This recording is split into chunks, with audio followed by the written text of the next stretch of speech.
My name is Matthew Walker. I am a professor of neuroscience and psychology at the University of California, Berkeley, and I am the author of the book, Why We Sleep. What are things that we can all do tonight and in the future to start getting better sleep?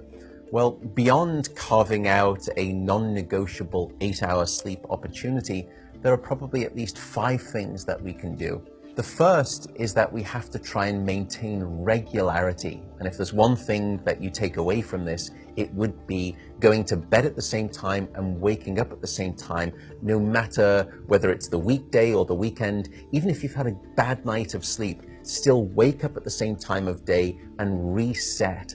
The second thing is that we are a dark-deprived society in this modern era, and we need darkness in the evening to allow the release of a hormone called melatonin. And melatonin helps the healthy timing of our sleep. So try to dim down half the lights in your home in the hour before bed. Stay away from screens, especially those LED screens. They emit blue light that actually puts the brakes on melatonin.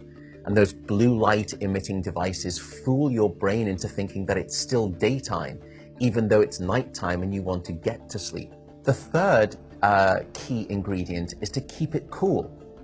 Many of us actually have a bedroom that's too warm in terms of temperature. So an optimal temperature is about 68 degrees Fahrenheit or about 18.5 degrees Celsius. And the reason is that your brain and your body need to drop their core temperature by about 2 to 3 degrees Fahrenheit to initiate good sleep. And that's the reason that you will always find it easier to fall asleep in a room that's too cold than too hot.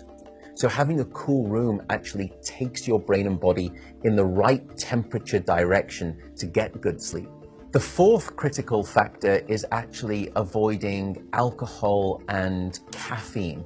Unfortunately, this makes me deeply unpopular, but alcohol is perhaps the most misunderstood drug when it comes to sleep. People think that it helps them fall asleep. That's not actually true. Alcohol is a class of drugs that we call the sedatives. And what you're doing is just knocking your brain out. You're not putting it into natural sleep. We also know that alcohol will fragment your sleep, so you'll wake up many more times throughout the night. And alcohol is also a very potent chemical for blocking your dream sleep or your rapid eye movement sleep. Caffeine is also a problem. Many of us know that caffeine can keep us awake. It's an alerting chemical. It's a stimulant in terms of a class of drugs.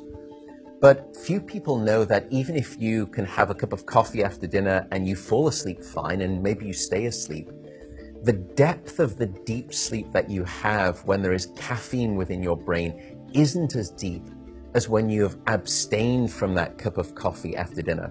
So as a consequence, you wake up the next morning, you feel unrefreshed, and you don't remember waking up or having a difficult time falling asleep, but now you find yourself reaching for 2 or 3 cups of coffee in the morning, and you develop this dependency, this addiction cycle. The fifth and final tip for better sleep is to not stay in bed awake. So if you haven't fallen asleep within 20 or so minutes, or you've woken up and you're finding it difficult to fall back asleep, don't stay in bed awake. The reason is that your brain very quickly starts to learn the association between your bed being about the place that you're awake rather than your bed being about sleep. So the advice is to get up, go to another room, and in dim light, just read a book. No screens, no email checking, no food. And only when you feel sleepy should you return to bed. And that way you can actually then relearn the association between your bedroom being about the place of sleep rather than being awake. I should also note that some people don't like the idea of getting up and going out to a different room if it's dark and they're warm in bed. An alternative is actually meditation. Meditation has been demonstrated in clinical trials to help people just relax the body, calm down the fight or flight branch of the nervous system that can happen when we wake up in the middle of the night and we have that Rolodex of anxiety thoughts. And by meditating, you can start to quiet the mind as well as the body, and that also helps you fall back asleep more easily.